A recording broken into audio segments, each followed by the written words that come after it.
Welcome, boys and girls from YouTube. My name is Sloth, and this is the SlothForge. And in today's video, I want to discuss a very important topic. I want to discuss the temporal vortex. And I want to show you many different teams that you can use for the temporal vortex. And these teams will help you to easily, without any problem, to help you achieving the 2 million damage rewards.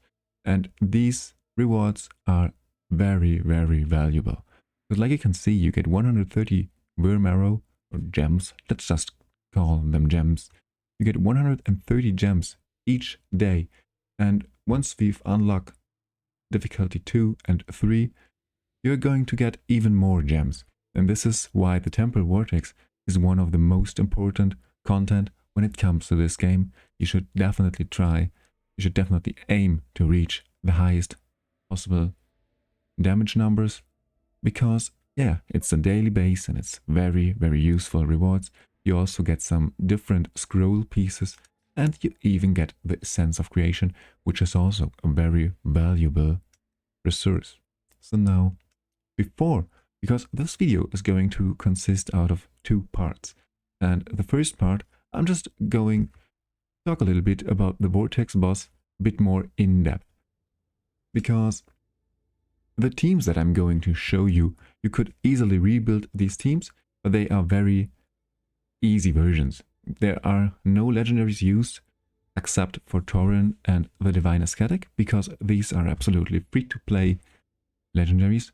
Apart from that, we are only going to use epic heroes, which means on the one hand they are relatively easy to rebuild, but on the other hand, it means that they are not as strong as possible. There are way better options when it comes to the teams that I'm going to show you. And there are so many legendary heroes that just outperform most of the epic heroes easily. This is why I think it is very important that you are going to understand how to build a proper Vortex team, instead of only showing you some strong teams that you can use, that you can rebuild. Now, I'm realizing that the in-game sound is relatively loud sometimes. Let me turn off the sound real quick. Now let's go to audio, turn off the sound, and now we can get this started. Sorry for this little interruption. Now, let's talk about the Vortex. And as you can see, the Vortex is dealing AoE damage on 3 out of his 4 skills, and these skills, they hit hard, but they are not his hardest hitting skill. His hardest hitting skill is the Call of Lightning, and this is a single target skill which deals very, very high amounts of damage.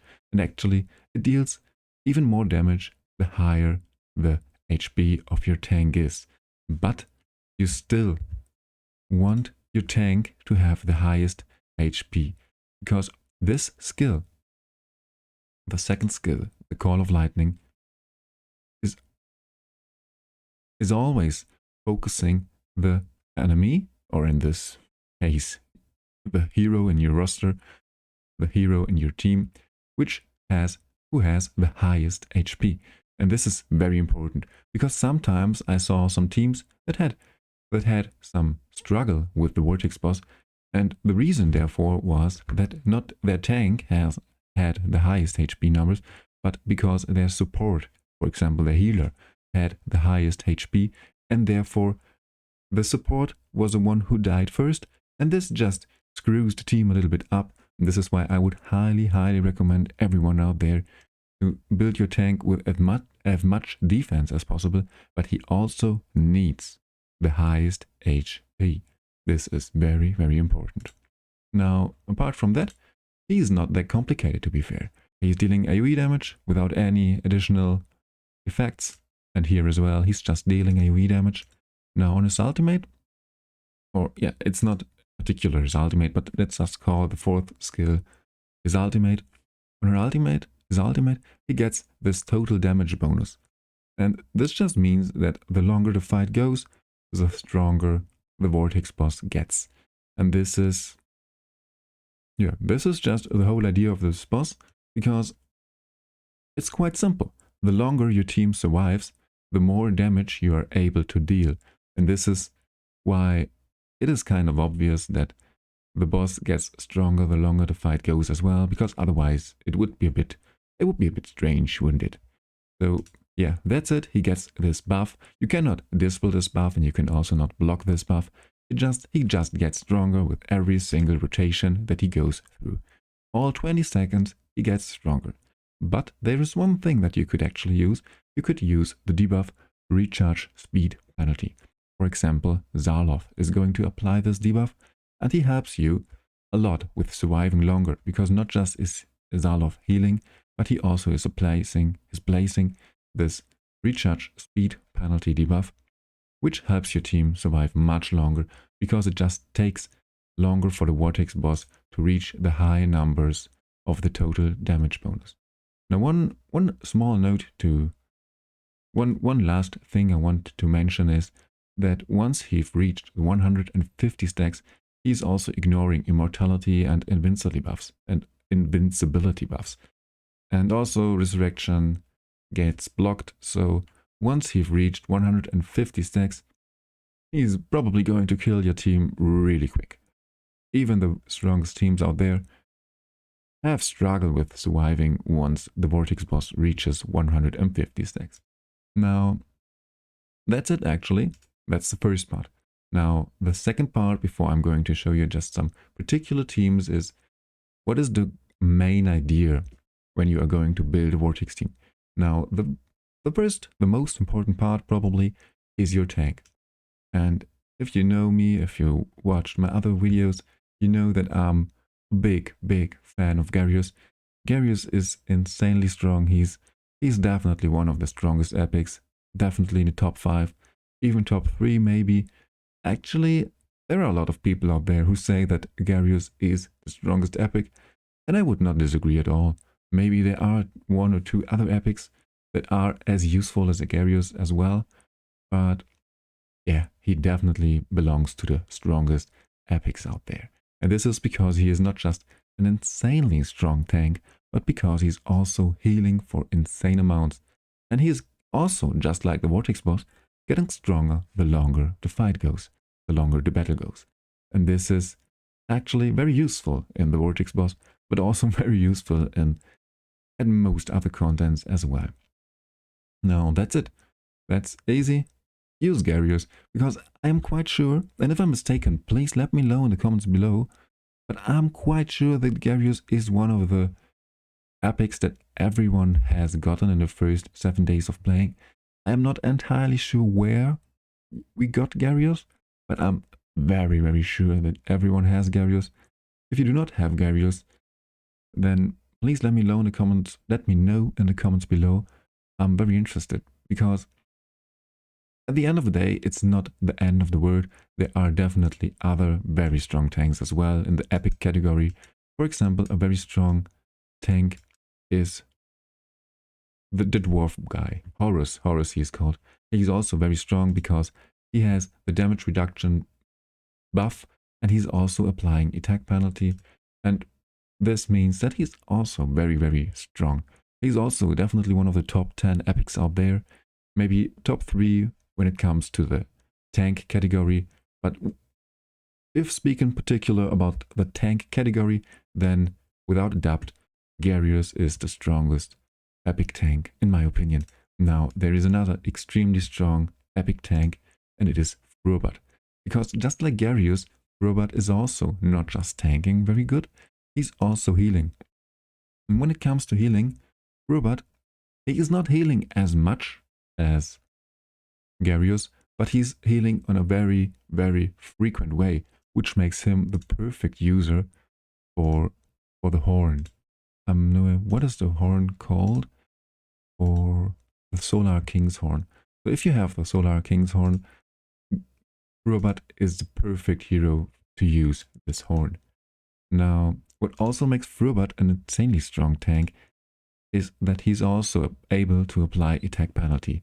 And this is what makes Frobat and Horus a bit better than Garius, because Garius, all he does is healing and tanking. He is not able to apply debuffs. And speaking about debuffs, attack penalty, the attack penalty debuff definitely is one of the strongest or most important debuffs when it comes to Vortex Boss or when it comes to many different bosses. Now, not every single team needs an attack down debuff, but if you can somehow provide an attack down debuff for your Vortex Boss team, you should definitely go for one. But just to showcase you this, that you do not need an attack down debuff. This team, for example, is not using attack down. Now, this is the first part. You want a tank, and if you have Gyarius, and I hope that you have Gyarius, you should definitely use Gyarius. Now, I am using him with the Gatekeeper stuff because it is quite sure the best in-slot item for Gyarius. It just makes his heals even stronger. He is healing way more or way faster, and also his heals, and since his heal is so strong, there is most of the times he is overhealing, and without the stuff, much of his heals get lost because the heroes are already full life, but thanks to this stuff, up to 100% of the overheal gets actually converted into a shield, which just helps your hero surviving so much longer. Only by using Gyarius and pairing him with Tauren, your team should probably survive at least 6 to 7 minutes. If they are geared good enough, you can survive 8 or even 9 minutes just by using Gyarius and Tauren. Now speaking of Tauren, that's the second part. We want some form of support, we want a healer. And in this case, I am actually not using Tauren. For this particular team, I am using Sloth, because he's also very good at applying the defense down, because he has a multi-hitting ultimate, which just helps him applying the defense down. And also, what I personally really love about Sloth is that he is applying the recharge speed penalty, which just means that the enemy, in this case the Vortex Boss, is charging through his skills way slower. It's like 30% slower, and therefore he gets his stacks, the big stacks that make him hit harder and harder, he gets slower. So it helps your team just surviving for a longer period of time. And this is the second part of your team. You want some form of heal. Now once again, there are many different forms of healing. For example, just like I told you, Tauren, he is probably your best hero that you could use. Where is Tauren? Ah, here he is. So he is probably by far the best option for healing purpose, apart from Gyarius, or especially when paired with Gyarius. These two heroes can keep your whole team alive without any issues for the first 5 to maybe even 8 or 9 minutes, because they are both healing for very high amounts. Now we've got a tank, we've got a healer, or actually Sloth is not as good or not that good at healing. He is healing for some amounts, but his healing is scaling on his head. Sorry guys, is scaling on his attack. So he has not the best heals out there. Generally speaking, healers like Tauren that want enlightenment are most of the times healing for way higher amounts. But even though Sloth can heal for a good amount, and it is enough to keep your team alive for long enough to easily reach 2 million, you can reach way higher numbers.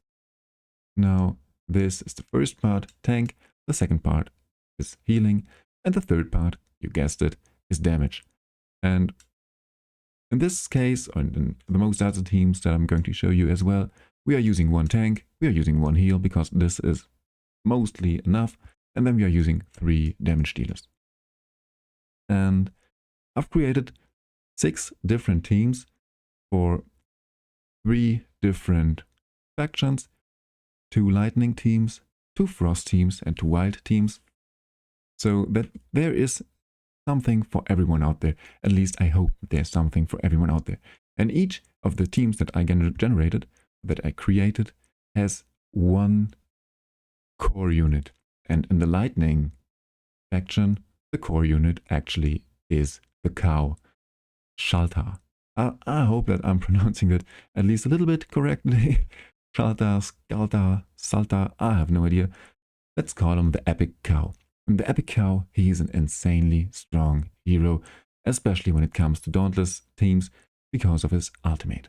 It is a very strong ultimate which just provides more damage the more your lightning heroes or your Dauntless heroes are using the basic attacks.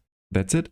And therefore, the very best item that you could use on Shalta is the Y-Link, because he can no longer critical hit, but you do not need Shalta to critical hit at all, because most or nearly all of his damage comes from derivative damage, which is generally not able to trigger hits. So there is no downside when it comes to the Y-Link. We just want him with high enlightenment and also some good attack stats, and that's it. So the perfect set for Shalta is the Platinum Knight quality set. There are other good sets as well, and there are some very good red or mythical sets as well. There is one that allows your heroes to deal more derivative damage as well, but I sadly do not own a single piece of the gear that I just talked about, so I am sadly not able to show you this. But the Platinum Knight quality set is also just perfect for the Epic Cow, so there's absolutely no problem about this. Now here I am using just this helmet, especially for the one-piece set, but because it has high numbers of proficiency or enlightenment. Proficiency and enlightenment are exactly the same stats. They are just translated differently, which is a little bit weird, and they will probably change it in the next couple of days or weeks. And that's it. That's the whole idea of this team. We're using Shalta and some other damage dealers, now in this case Wukong and Nimbus, but you could use any lightning hero that you have. If you have any other legendary hero, like Garrett, Sutha, Nasty J, Perriol, Evelios, all of them are better than Nimbus.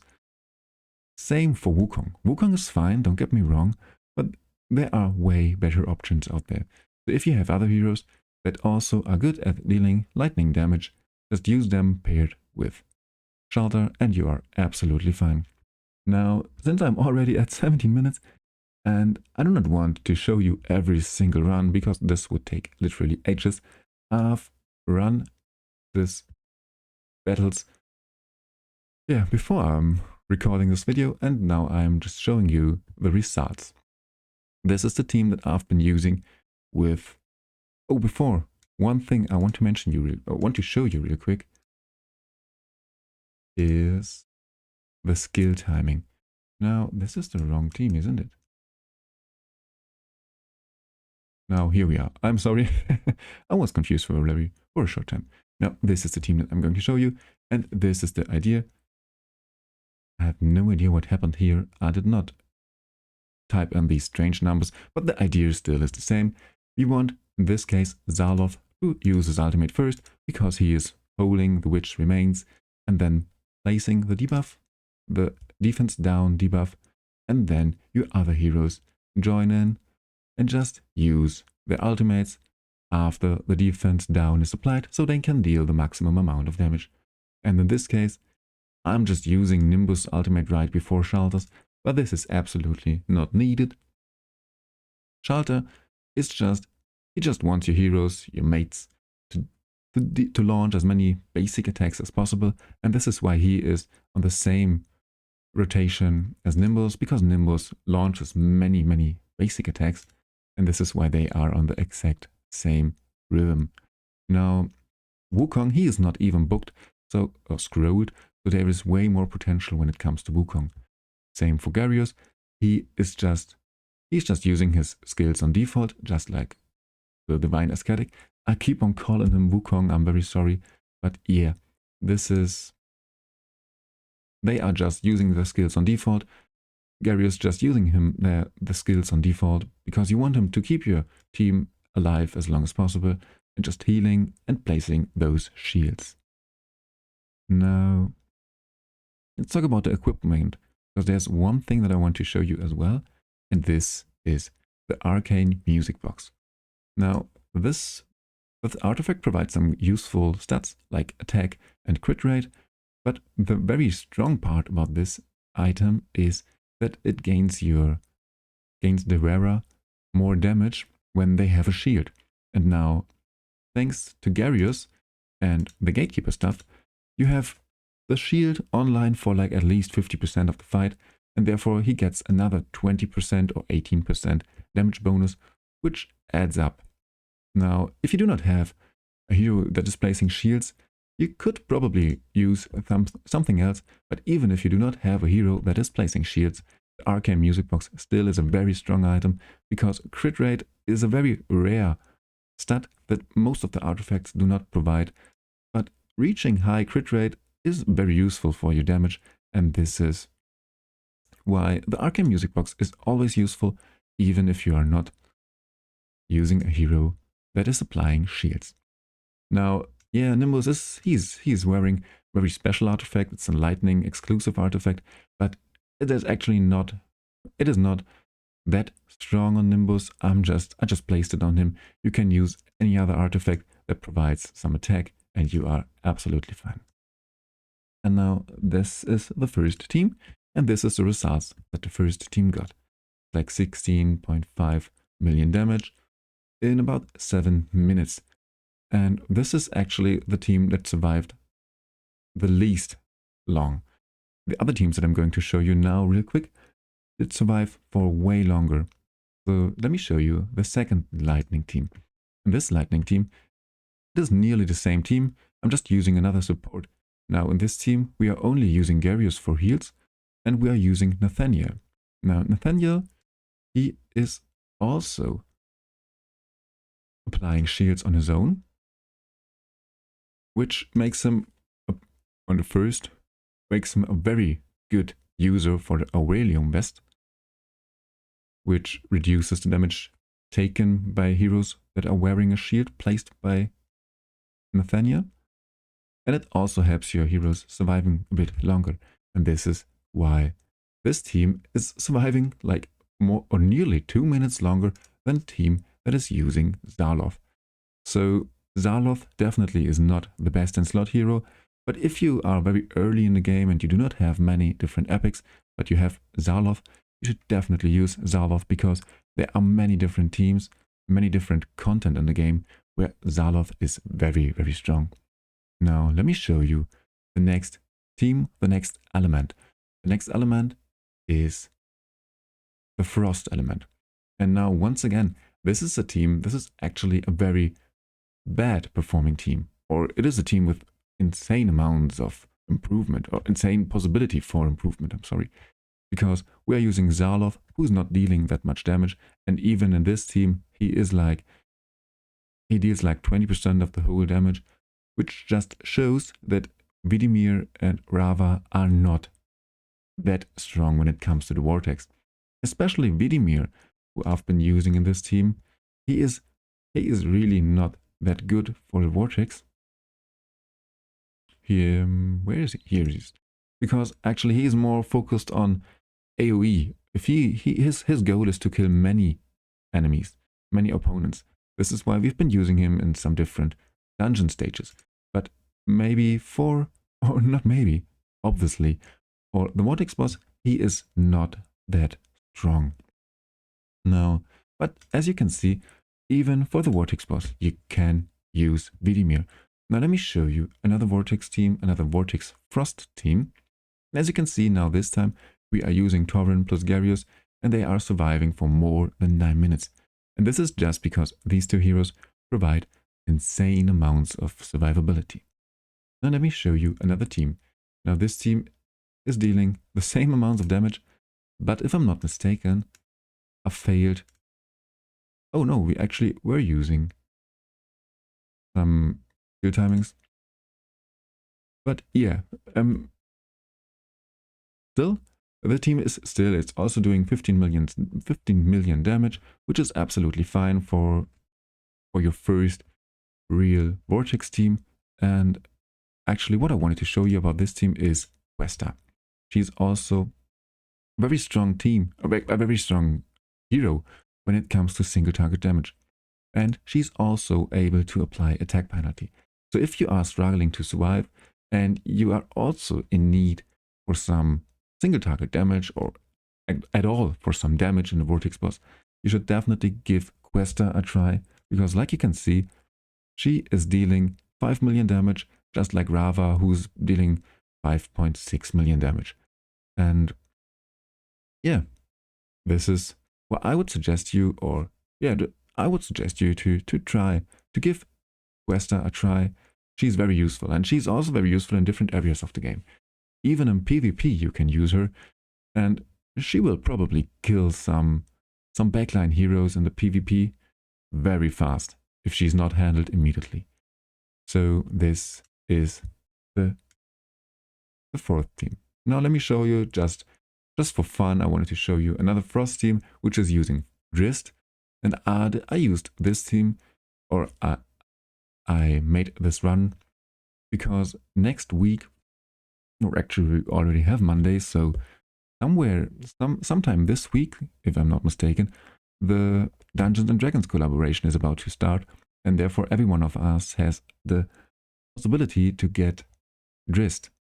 And if I'm not mistaken, and I'm quite sure that I'm not mistaken, everyone who is playing very actively or a little bit actively should be able to get Drist. I think many people are going to get not only Drist, but also his exclusive artifact. So yes, you can absolutely use Drist, and as you can see, Drist is dealing more damage than Rava does, and in this case, the highest damage dealer actually was Questa.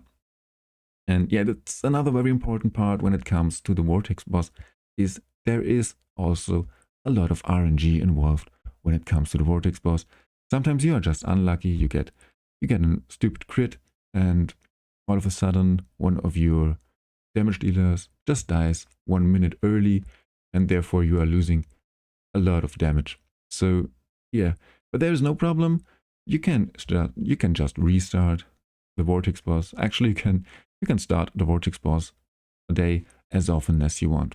But now, let me show you the last team. It's a wild team, and actually the team that I'm going to show you now is also free-to-play friendly, very free-to-play friendly, and it is the strongest performing team out of the teams that I created. It is the wild team, and it is using Tonalnan. I think Tonalnan is her name? Tonalnan, yes.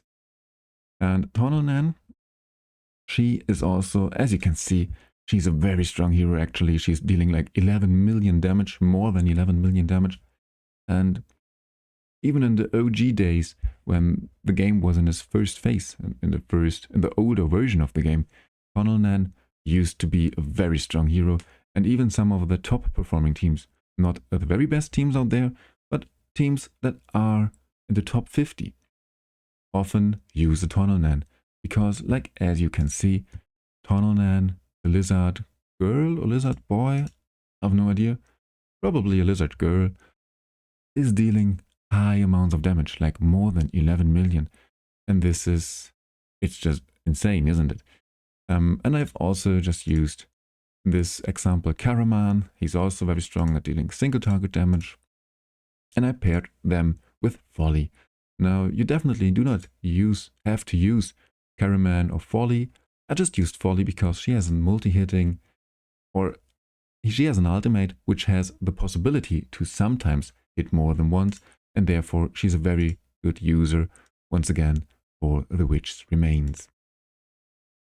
And yeah, that's it. Now, there is a last team, a last Vortex team, which you should probably not rebuild. You can, but it is not that strong, even though it's also reaching 18 million damage. So don't get me wrong, absolutely. If you do not have Folly, for example, you can use Alfie instead. And he used to be a little bit stronger than he is nowadays. What makes Alfie so useful for many wild teams is his ultimate, which can have a 100% uptime or nearly 100% uptime. Like you can see, it is lasting 15 seconds on a 16-second cooldown. And it just allows your wild heroes to have a higher chance of increase a dice rolled by +1. This is just passively increasing your damage a little bit. But the problem with this team is that we do not have a multi-hitting ultimate, so I had to use the Witch Remains on Caraman, and his ultimate is only hitting once, so we are not applying the defense down every single time, which results in a little bit less damage on Tonalnan. Now, if we would have the possibility to have a multi-hitting ultimate, then Tonalnan's damage in this team would probably be a little bit higher, because Alfie is boosting the damage passively, and reaching higher dice rolls is absolutely helping your team, your white team in this case, to deal more damage. Now, and he's also applying an attack up buff, which also helps your team a little bit. Especially Tonalnan, who is dealing high amounts of damage, really likes this attack up buff. Now, actually, that's it. Now I could talk a little bit more in depth about these teams. So, for example, Tonalnan, what I also really like about the Lizard Lady, let's just assume she's a lady. What I really like about the Lizard Lady is that she has an additional 20% crit rate, which makes building her way easier. Or not way easier, but it's a bit easier. Now, give her the music box, and she already has 50% crit rate overall, because she has 10 base crit rate, another 20 is 30 crit rate, and with the passive, it's already 50 crit rate. And now, the crit rate is not shown here, so right now, actually, Tonalnan is on a 90% crit rate, so just give her any crit damage gloves, and she's going to deal very high amounts of damage. And one last thing, yeah, I'm already at 30 minutes, oh god, guys, I'm sorry. But yeah, once again, it's a very big topic, and I'm going to show you many different teams, so it is likely that these kind of videos are going to be a little bit longer. Now, in my opinion, one of the best sets for Tonalnan is the Heart of the Gambler, just because she is critting so often. And generally speaking, the Heart of the Gambler set is a very strong, or probably the best set when it comes to your domain or your lightning teams as well, because it is pushing the I'm sorry because it is just pushing your attack speed. And once again, your Dauntless heroes really benefit from every single basic attack, so more attack speed just means more damage. So in this case, for example, the Epic Cow really benefits if your heroes have more attack speed. Now, these are two important parts when we are talking about the gear. If you have someone who needs high enlightenment because he is dealing derivative damage, you should probably go for Platinum Knight quality set.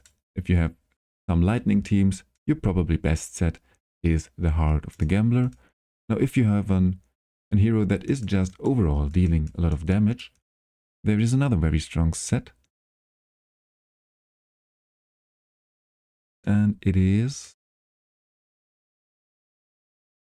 this set. Yeah, it's this set exactly. It just it just ups the damage of critical hits, and later on you are aiming to reach 100% crit rate, or at least 90% crit rate, should be fine in most cases. Then this set, the Imperial Executioner set, is also very, very useful. And now I think that this is all that I wanted to mention when talking about the sets. There's only one last thing, and this is the Brotherhood Spirit. This is also a very useful set, especially when your team is mostly focused on one element. For example, in this case, Nimbus is perfectly for the Brotherhood Spirit set, because once he's casting his ultimate, all other allies deal more elemental damage. And once again, if you are focusing on one element within your team, for example, and most of the times you are actually focusing one element, then this is also a very strong set, which helps your team deal way more damage. It's only 15%, but once again, all these numbers, they add up. And this is actually a set that helped me reach top 10 in the Vortex for the first couple of days. And it is a very strong set, and it is a bit underestimated by many players out there. But now I've reached 35 minutes. And there still are some small tips and tricks that I would like to admit. But actually, I think that this is going to be the topic for another video, because soon I want to have an in-depth look at all the different sets and also at the one-piece sets, because they are very interesting as well. For example, if you have the Strike or the Unprepared. This is also a very insane set for your damage dealer. Now in this case I'm actually using it on Sloth, but this is also a very, very strong set for your damage dealer, because it just provides another 30% increased damage to the enemy if he is under a defense penalty. And most of the times, if you have someone who is applying defense penalty, they are applying it for at least 50% of the fight. And yeah, that's just one example out of many examples. There is so much more when it comes to the gear sets, but this is definitely a topic for another video. Now, I hope that I've mentioned everything that I wanted to mention. One last thing are the auras. Do not use the defense up aura. You should definitely use the attack auras, because as long as you are using Gyarados and another healer, your heroes should not have any issues with surviving, and you should instead focus on damage, and therefore use an aura that is boosting either your attack or your crit damage. But now that's it. I think that I've mentioned everything. There is one last little trick before we are going to end this hella long video, and it is the combat simulation. Now let me show you my main team real quick. Now I click on combat simulation, I just press start, and instead of waiting here for 7, 8 or maybe even 9 minutes, the combat simulation is just running the numbers real quick, and there we are. The fight is complete, the battle is complete. We have the numbers, in this case only 101 million. Now I say only because actually this team is able to deal like 125 millions, and if they are very lucky, if the RNG is very, very good for me, they are even able to reach 130 million. But well, that's it for today's video.